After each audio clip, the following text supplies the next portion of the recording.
Yeah, now you get it. See, I forgot my Centrum silver this morning. Well. All right. Do yourself a favor. Yeah. When you get up there, double check that bag if it needs another shove, if you don't mind. Is it where the old one was, or is it up in front? It's where the old one is, but the light's kind of, I think it needs to come forward just a little bit. Oh. That might work. Looks pretty good. When the hatch comes down, I mean... All right, you want to get on the, Yeah, I'll head in there. On the D-ring, and then I'll put this on you. Yep.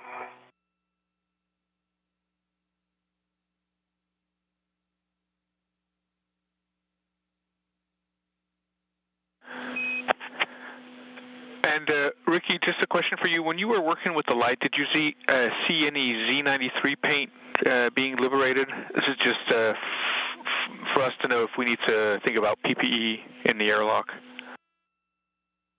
I don't think so, and I was just pushing on the light pretty good. I didn't see much, but I think it's a good idea if they have a hefty bag right away, and we'll just bag the whole thing up. And we do have one, Wordy. That's what I figured. Okay, copy. Yeah, I'm on the ring extender there. Closed and locked with my waist tether. Let me know if you see any flakes coming off. Okay. Get up there, too. And let's see, what are you going to hook that to? You're going to hook that to my safety tether? To your safety tether. So you're on the airlock D-ring extender, closed and locked. So I can release your safety tether and put it on my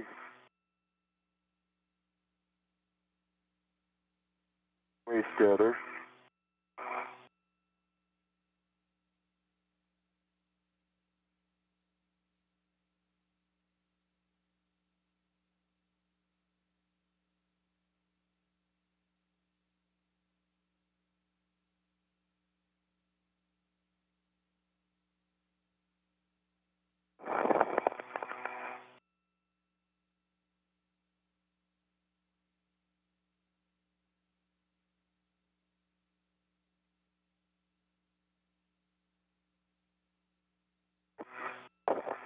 Okay, so my waist tether is on your safety tether.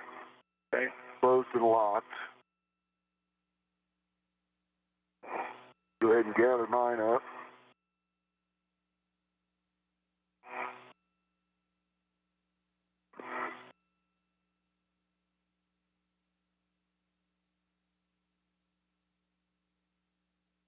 And so now swapping places, Drew Feustel inside the Quest airlock. They're just going to make sure they have all their bags, all their items inside. Ricky Arnold's going to make his way in, close the thermal hatch cover, and then they're going to begin getting the hatch ready to get closed. And then they'll begin the repressurization of Quest, which will formally mark the end of today's spacewalk. I'm out of your way. I was to sit here and wait for you.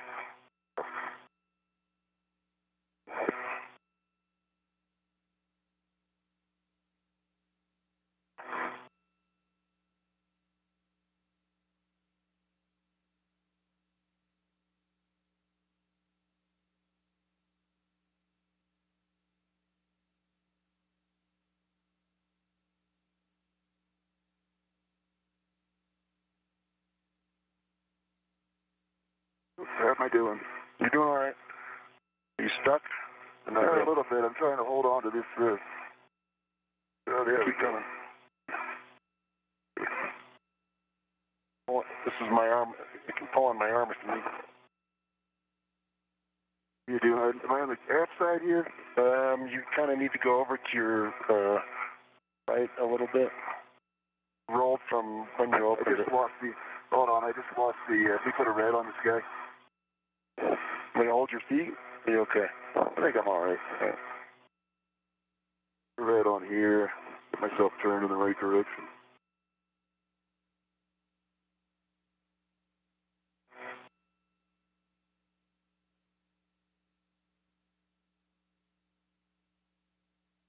Now I'm stuck.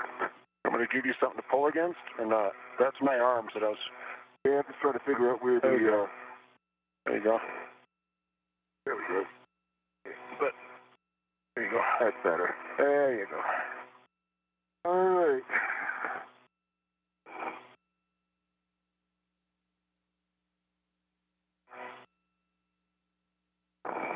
You got about 2.5 feet of room behind your feet. Got a little bit of a Pringle effect here on the thermal cover.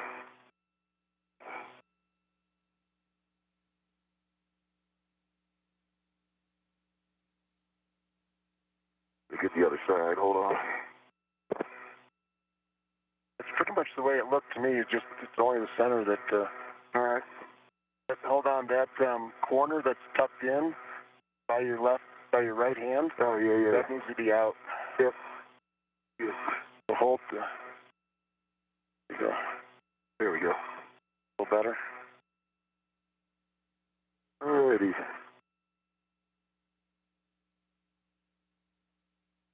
Hey, Houston, the thermal cover's closed. Copy. And the Velcro strap is attached? The little Velcro that sandwiches the lid, Ricky, right by where it comes up against the edge. Yeah. The sandwich Velcro.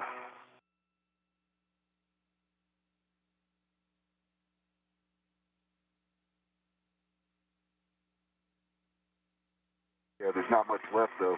No, there's not much left of it. Yeah, the Velcro's attached, Andy.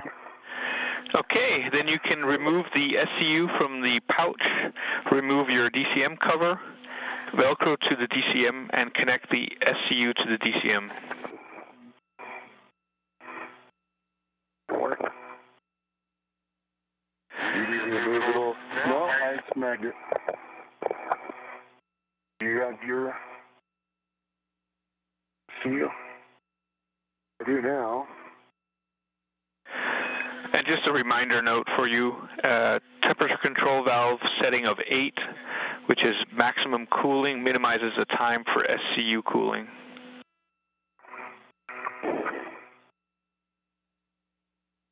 And so with the thermal cover successfully closed by Ricky Arnold, they're now breaking out the SCUs, also known as the service and cooling umbilicals.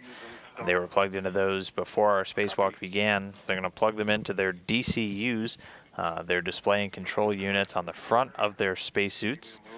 And then once their DCMs rather, their display and control modules, at which point they'll be back on station cooling and power. And then pretty soon they will get the go to close the hatch. And then once the repress begins, so air flowing back into the Quest airlock, that will mark the official end of today's spacewalk. Hatch. Yeah, you think I'm getting pushed over to one side here? It's not. I think it's from me. I'm kind of There's that better. Probably we were touching place or something. A big bend in this thing? Not any more than it normally does. I mean, I found that it was a little twisted too. You just kind of got to muscle it.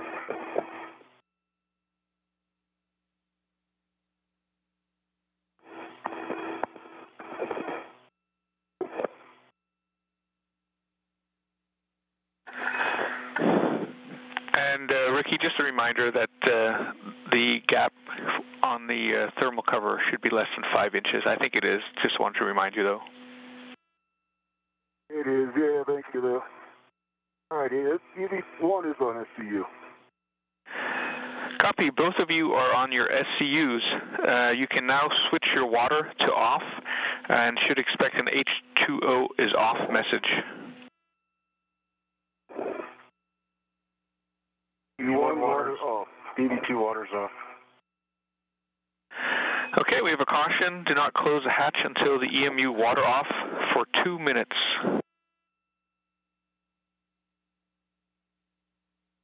All right, so with that switch flip, the 2-minute timer has started. When that 2-minute timer is up, they'll get the go to just make sure that the hatch is clear of any hardware or other items. And then they'll get the go to close and lock the hatch. Is clear of hardware?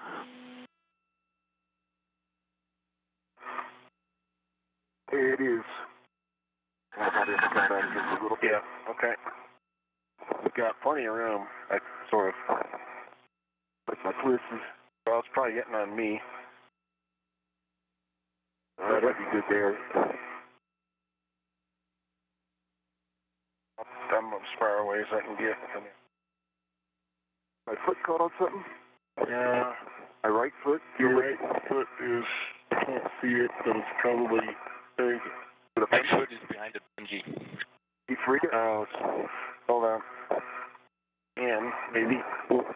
Pull forward another foot, and then you can put your foot down. I gotta make it rid of this PGT. Put your foot down now? Yeah, I can still feel the bungee. You're almost clear. Missed it by 1 inch.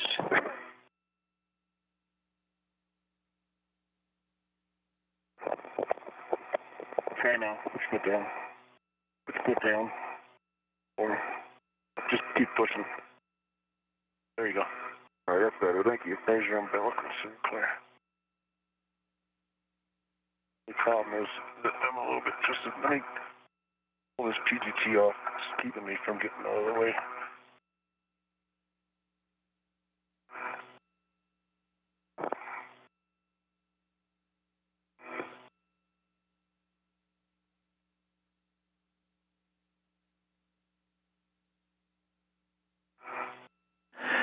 Okay, guys, that's 2 minutes. So, Ricky, you can verify that the outer hatch is clear of hardware. You can verify that the handle position is per the hatch decal. And when you're satisfied, you can close and lock the hatch. Okay, doing that now.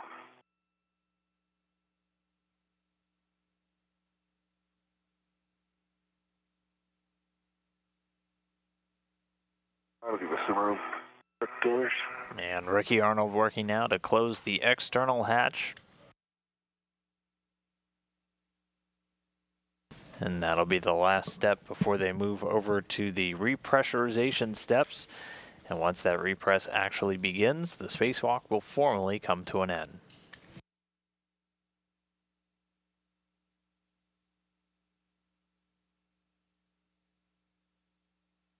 All right, hatch is closed. Copy. Hatch is closed. That'll take us onto the pre-repress and latched. Good. That'll take us onto the pre-repress section of the cue card.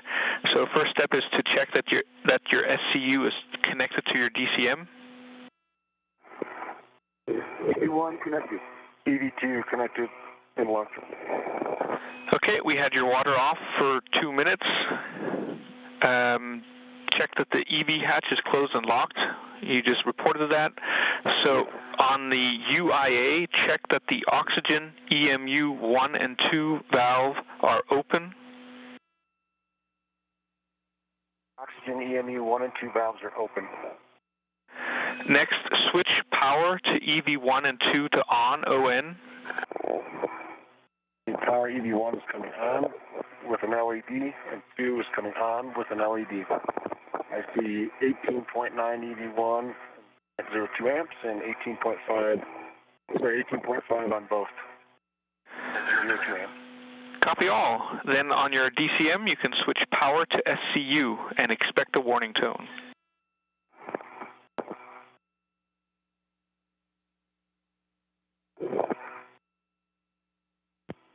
On SCU.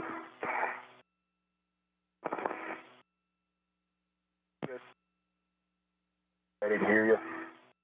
The tone. Get your SCU.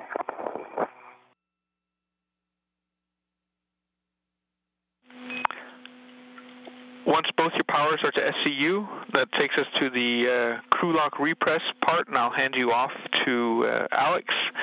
I'll just say it was a pleasure working with you. You guys did a great job out there today. It was a lot of fun working with you. Likewise, Andy, great international efforts on Flag Day, so much appreciated for everyone's hard work, and look forward to talking to you tomorrow. Definitely, and I'll hand you off to Alex. Thanks, Andy, and thanks to the rest of the team. Hey, thanks, Andy, for a great day. Go Shenanigans. Thanks for everybody else down there supporting. And you guys, thanks for being back in the hood. We actually wanted to welcome you with a GoPro-shaped cake, but we actually forgot to switch on the oven in time. There's instructions for that. We got half a cake. Half a cake. 16 gigabyte cake.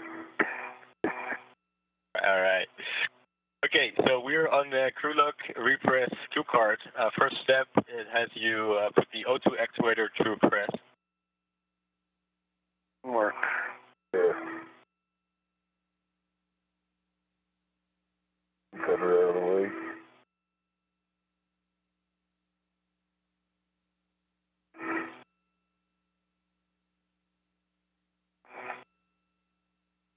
EV1, or sorry, EV2 is in press.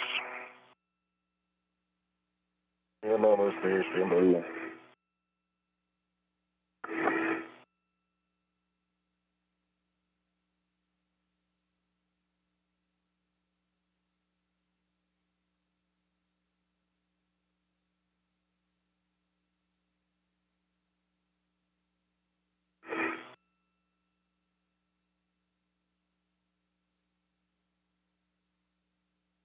Get it? Yeah, I'm just looking for the paddle. I got it. Pretty tough. Especially if Alright, EV1 is in press. Okay, do I copy both EV1 and 2 in press? Yes, sir. Yep. All right, please check that the EV hatch MPEV is closed. Hatch MPEV is closed.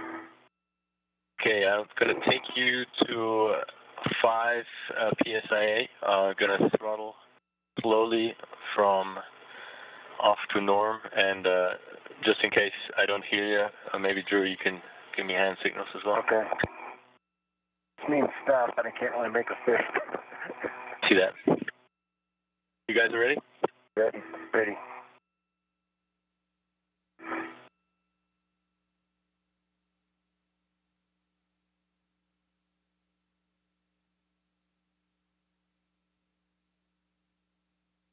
Okay, air is flowing.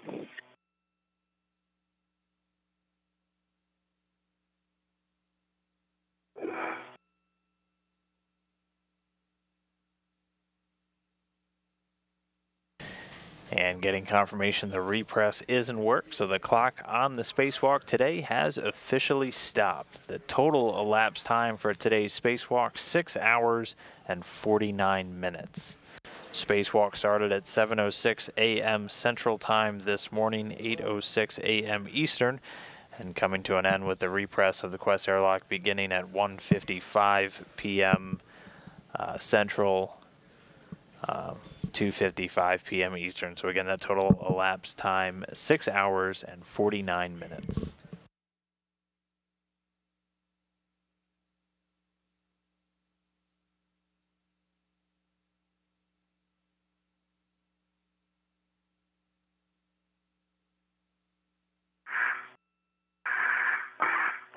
Press the read back for me.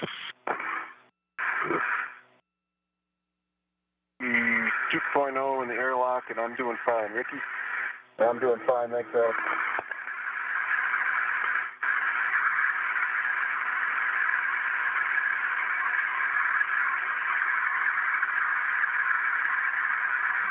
And so that sound we're hearing, actually the air going back into the crew lock section of Quest, where Ricky Arnold and Drew Feustel are floating, standing by, ready to make their way back inside of the equipment lock, where Alex Gerst and Serena Anand Chancellor are standing by as they were just 6 hours and 49 minutes ago.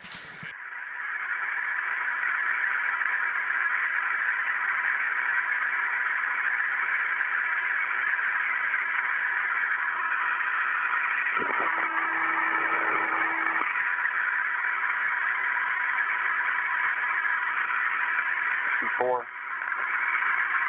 17.9.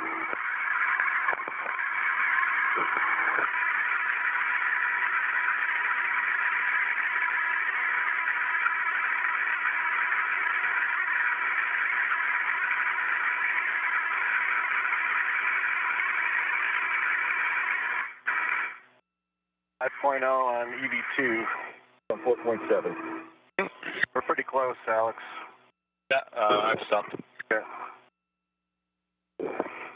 So we're going to wait 2 minutes for the crew lock to pressurize, to stabilize the pressure.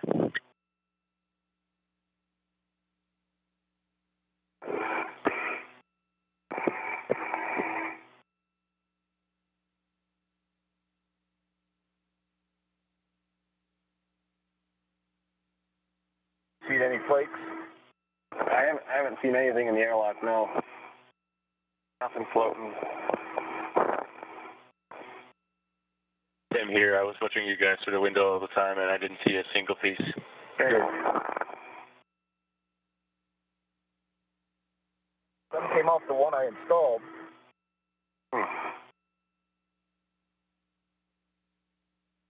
Which wasn't surprising, given the way it behaved inside. Yeah.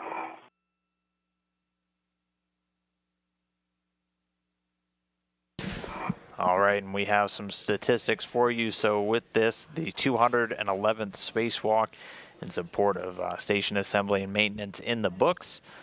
The total elapsed time today was 6 hours and 49 minutes as it came to a close at 1:55 p.m. Central Time. It was the 6th spacewalk conducted at the station this year. This was the 9th spacewalk for Drew Feustel. Now sits at 61 hours and 48 minutes, 3rd on the all-time list. And this was the 5th spacewalk for Ricky Arnold. Now has a total cumulative time of 32 hours and 4 minutes. Again, with today's 6 hour and 49 minute, the total spacewalking time spread out across those 211 spacewalks is 1,319 hours and 29 minutes, which is just a little bit shy of 55 days total spacewalking time.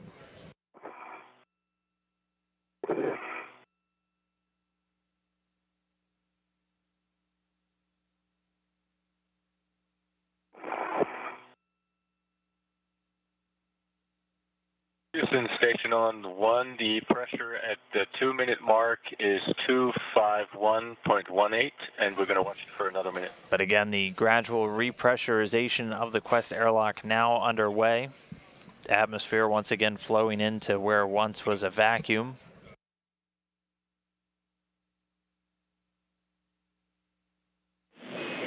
And Alex, we copy.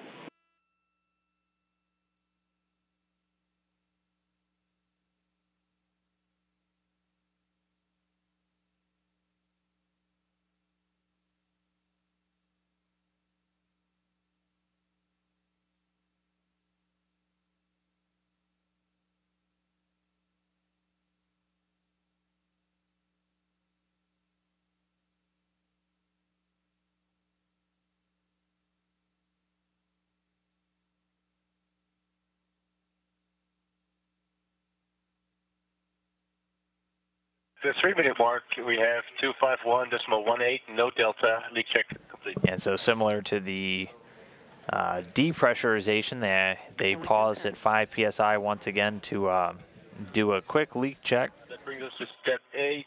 They're waiting for all the pressure to stabilize. They wait about 2 minutes, and then once again Alex Gerst will open up the valve and begin the flow of air back into Quest.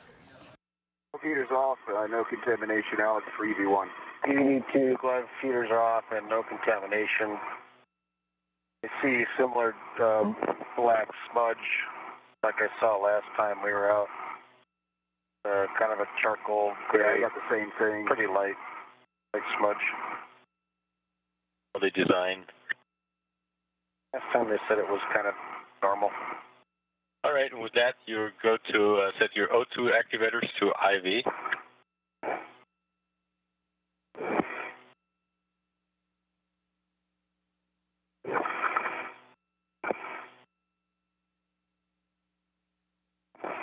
EV1's an IV. Stand by on 2.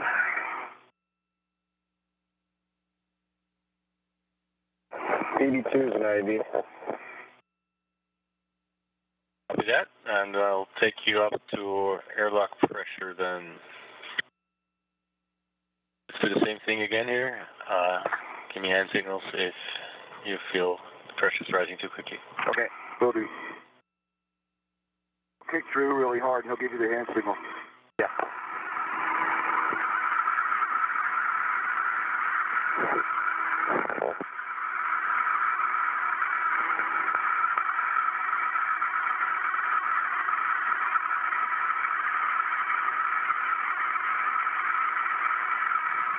So again, the repressurization of the crew portion of the Quest airlock continuing.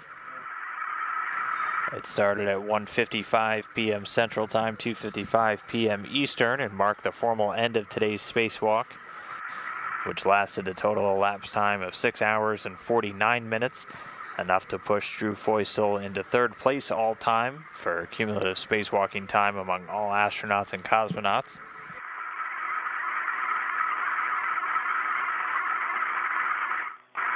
The crew was able to successfully complete their 3 primary tasks, getting 2 new high-definition cameras and booms installed out on the forward portion of Node 2, which are going to be used for future commercial crew operations. And after completing that successfully, Ricky Arnold moved over to replace a camera and a light over on a camera port assembly, while Drew Feustel closed the aperture door on the CATS payload, which is slated to be returned and disposed of in the trunk of a SpaceX Dragon on a future flight. And moving quickly through those tasks, they were able to accomplish 2 other get-ahead tasks, relocating an adjustable grapple bar and also tying back some base joints. That's just some preparatory work. The grapple bar relocation for some upcoming spacewalks that will be installing new batteries on the station, and the grapple bar and the base joint tie back, just clearing the way should a robotic device ever need to be used to remove a pump flow control assembly and robotically replace it, the spare, with another one on the station. So all that done successfully. The crew back inside the airlock now. The repressurization of Quest continuing. Pretty soon we should get the hatch open. And then Alex Gers and Serena on Chancellor will be able to bring them inside, get the helmets off, and bring an end to a very successful day.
And we can see Alex Gers working on the hatch now.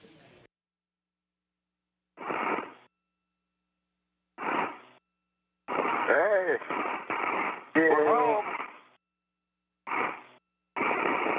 We're home!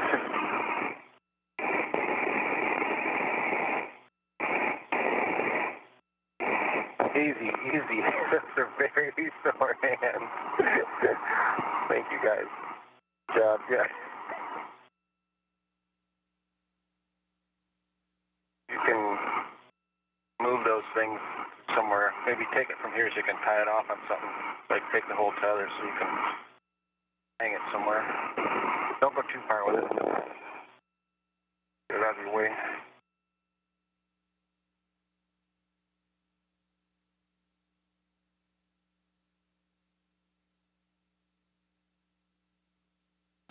And so with the hatch open, they'll work now to bring the crew members back inside, get them affixed back onto those racks, get the safer devices off of the suits, eventually start removing the gloves and the helmets, and getting the crew members out of these spacesuits that they've been in for quite a while now. Getting the spacewalk started at 7:06 a.m. Central Time, 8:06 a.m. Eastern. They were suited up a couple of hours before that spacewalk even started to do their in-suit light exercise. So a very long day for these spacewalking crew members, but a very successful one with all of their primaries and quite a few get-ahead tasks complete as well.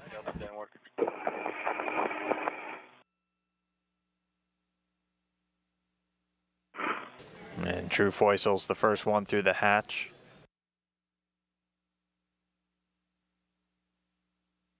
Foysel again now third on the all-time list for cumulative spacewalking time for all astronauts and cosmonauts throughout history.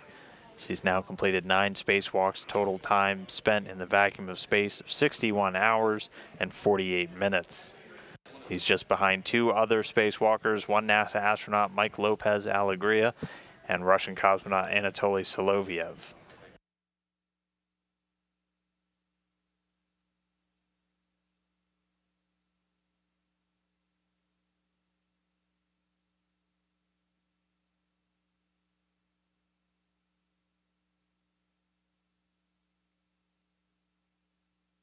And again, the first item is going to be removing those safer jet packs, which serve as that final safety net if an astronaut were ever to become untethered from the space station. And they'll get affixed back onto the racks and begin doffing or taking their suits off with the assistance of Gers and Anand Chancellor.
Station Houston, on one for the airlock, we are putting in to work step 4, the reconfigure the audio, and step 5 is not required. That's the execute note about the thermal paint. None was seen, so disregard that step 5.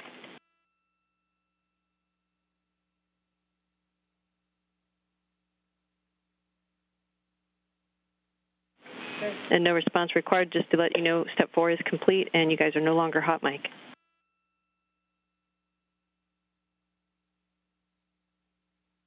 And so while they bring the crew members back inside, we do have a bit of downtime to answer a few more social media questions for those of you following along using the hashtag AskNASA. We'll start off with one from Porter Woman who wanted to know, have the people on the ground also spent time on the space station?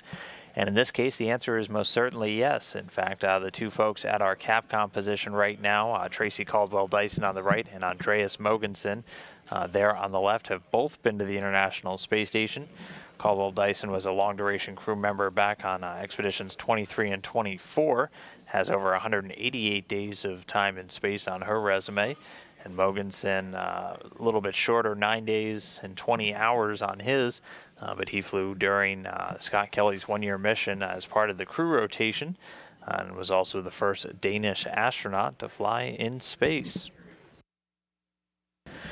Our next question comes from James, who wanted to know why we vent the air outside of the ISS instead of a compressor saving it and putting it back in. Well, we actually do a little bit of both. When we're depressing the crew lock section, they actually draw that air out of pumps and store it in tanks outside of Quest until it gets down to a certain level. Once it gets down to about 2 psi, the pumps can no longer function. There's not enough atmosphere in there to actually draw out. So that small amount does get put overboard. And then once it's time for the repress, air gets introduced back in. Our next question comes from Tango Alpha November, who wanted to know how long does it take to decompress the airlock. We use press and repress, pressurize and depressurize. The depressurization takes about 30 minutes from start to finish typically. The repress takes a much shorter amount of time, typically only 10 minutes. It can actually be done even quicker if the situation arose, if they were in an emergency situation where they needed to quickly repressurize the atmosphere in there for the astronauts.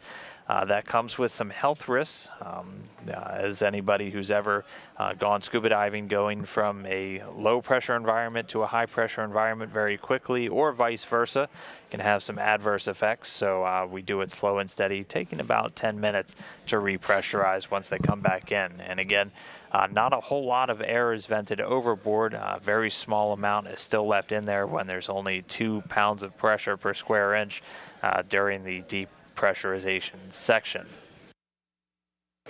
Next question comes from Christopher, who wanted to know why don't we use robots to assist with spacewalks or do tasks that could avoid exposure? That's a great question. We do use robots, the robotic arm, and robots like Dexter, which are controlled by astronauts inside whenever possible.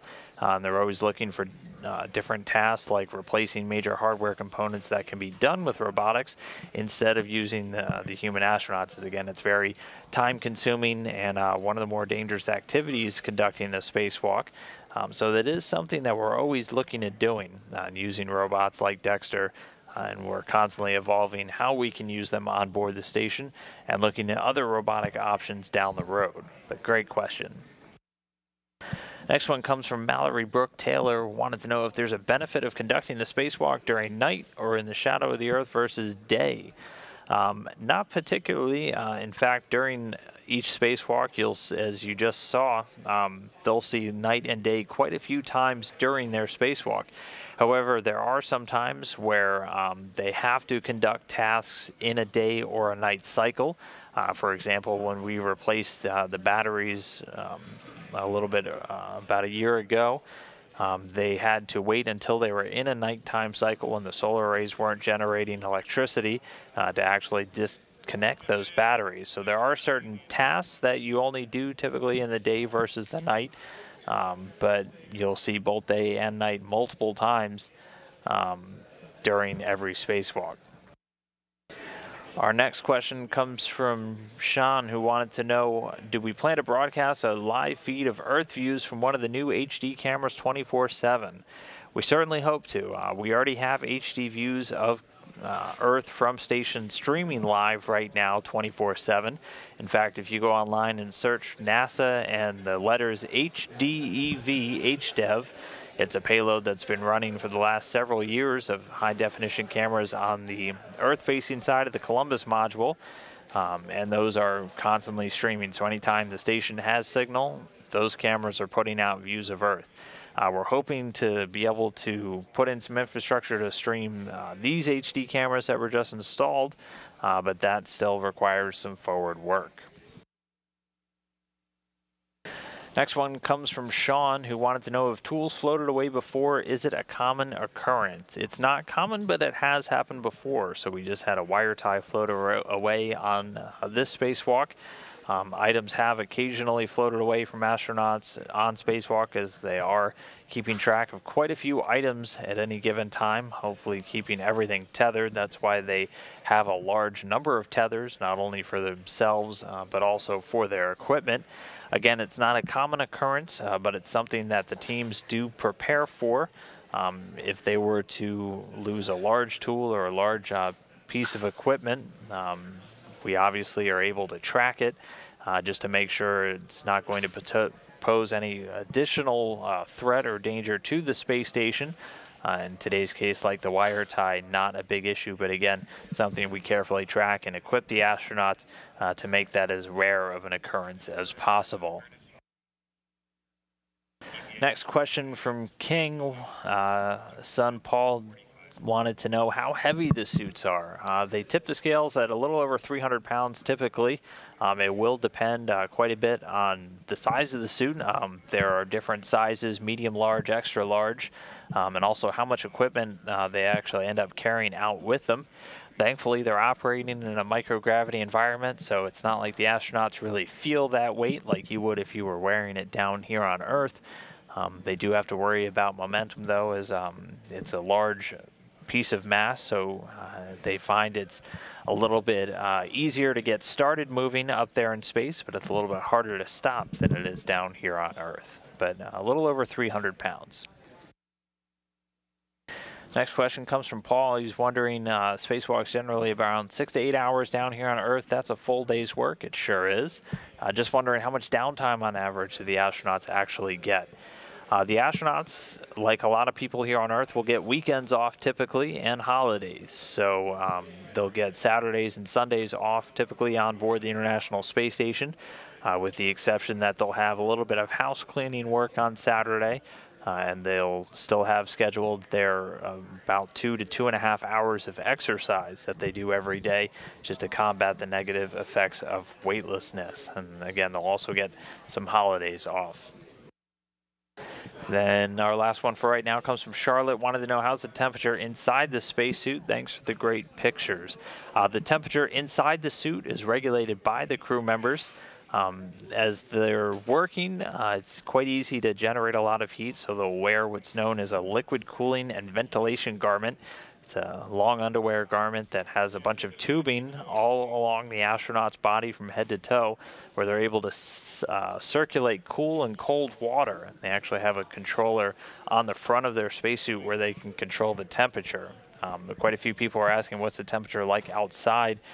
It depends on if they're in the shade or in direct sunlight. The temperature typically swings on the surface of items between about 50 degrees Celsius and negative 50 degrees Celsius. That is managed pretty heavily by just the different insulation and also the colors on a lot of different items in the vacuum of space. There's not an atmosphere, so heat doesn't really transfer the way we're used to it down here on planet Earth. Most of it's done via radiation, so that's why things like the suits are white. That multi-layer insulation you see in a lot of the different components are white just to help protect it from heating up in direct sunlight.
For now, inside the Quest airlock, though, they're getting these astronauts, again, fixed back on the racks, and pretty soon they'll begin pulling off gloves and helmets.